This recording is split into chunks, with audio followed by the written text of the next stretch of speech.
Hello guys, bersama saya lagi dalam Alright Nopo Channel. So, apa sudah jadi dengan imam-imam anak kepada imam di negeri Perlis ini, sahabat-sahabat semua? Kerana hari ini satu perkara yang amat mengejutkan, yang menarik untuk saya kongsikan bersama dengan anda. Isu terkait dengan rasuah RM 1.1 juta ringgit. Hebat.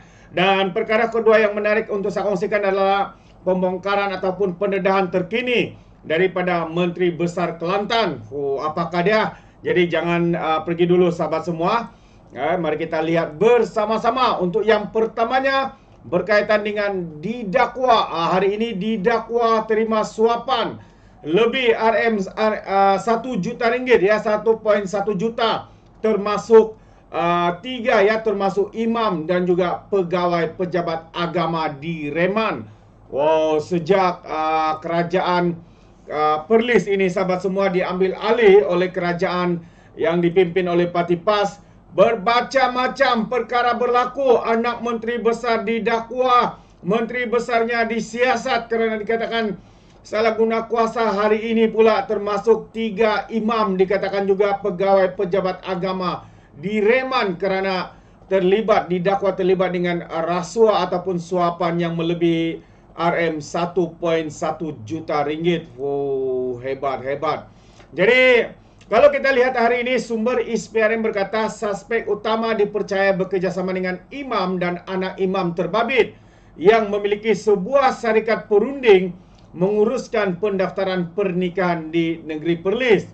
Pegawai kanan Jabatan Hal Ehwal Agama Islam Perlis dan imam sebuah masjid di Kangar antara tiga di Reman bagi siasatan dakwaan menerima suapan berjumlah RM 1.183 juta ringgit bagi pendaftaran pernikahan di Perlis sejak April 2022 hingga Jun tahun lalu.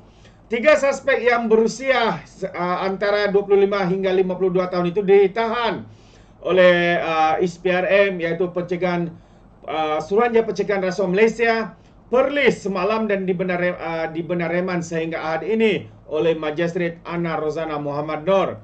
Jadi sumber ISPRM berkata suspek utama yang juga penjawat awam 45 tahun ditahan di pejabat di Jaibs sekitar 4.10 petang.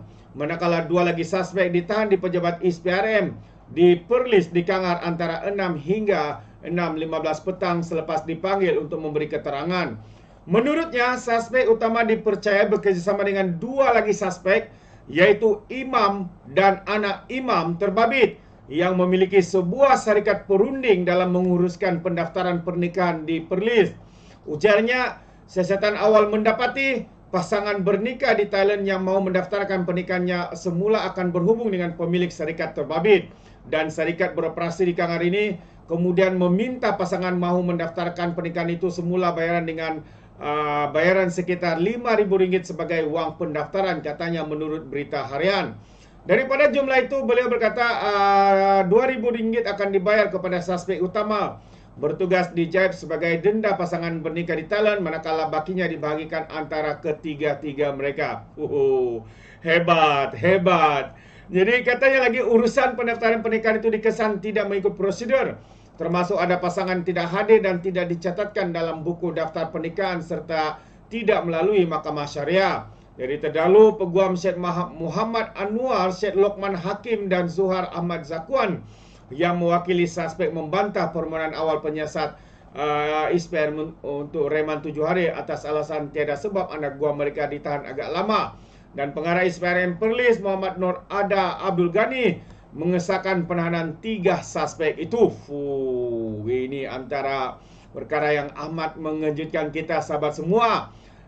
Suapan berjumlah RM 1.1 lebih juta ringgit, termasuk tiga termasuk imam, anak kepada imam, pegawai pejabat agama.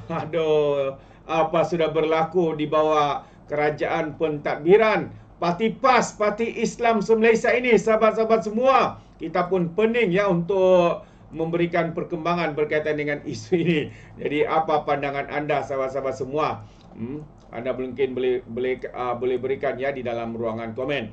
Dan hari ini di Dewan Undangan Negeri Kelantan ya satu pendedahan ataupun jawapan ya daripada Menteri Besar Kelantan yang agak mengejutkan ya apabila beliau ditanya dan beliau terpaksa menjawab, dan ini antara jawapan yang mengejutkan. Dikatakan lebih 100 kes penerbangan haram ya, penerbangan balak haram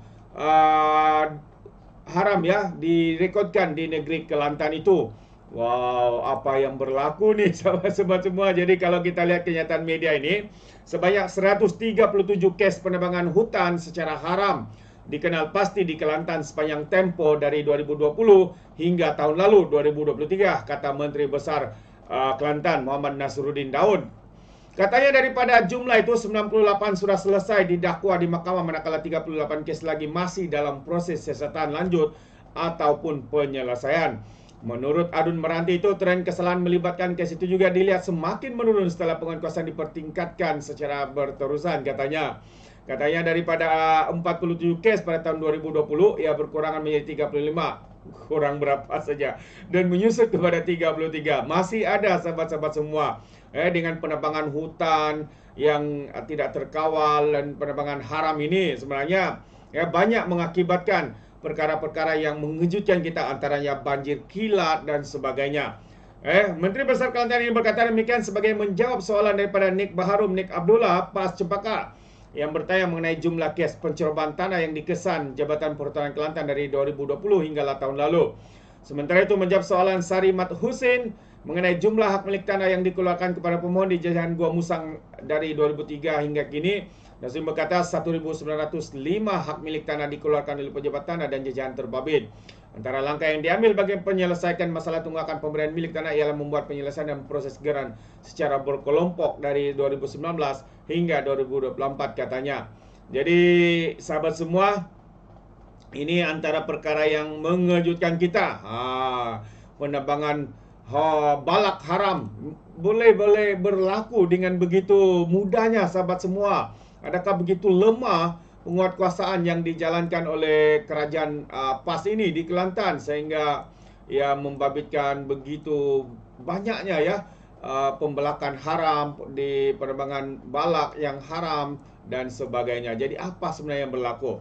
Jadi ini antara dua perkara yang menarik yang ingin saya kongsikan bersama dengan anda sahabat semua. Yang pertama tadi adalah berkaitan dengan beberapa individu di Reman dan juga akan bakal didakwa ya karena dikatakan menerima suapan ataupun rasuah bernilai lebih daripada 1.1 juta ringgit. Ya, ini dikatakan 3 termasuk imam, anak kepada imam juga sahabat semua. Wow, apa sudah berlaku dengan kerajaan ya yang dipimpin oleh Parti PAS di negeri Perlis ini. Jadi sahabat semua, ya mungkin anda mau berikan sebarang komen, pandangan berkaitan dengan isu ini, anda boleh berikan di dalam ruangan komen, tapi ingat komen dengan cara berhemah. Jadi terima kasih, sampai di sini saja. Izinkan saya untuk mengundurkan diri. Dan seperti biasa, peribahasa mengatakan tak apa pun kangkap 2 ton keinginan. Dalam bahasa Melayunya, tepuk dadah, tanya selera. Sekian saja daripada Alright Nampak Channel. Kita berjumpa lagi. Bye-bye.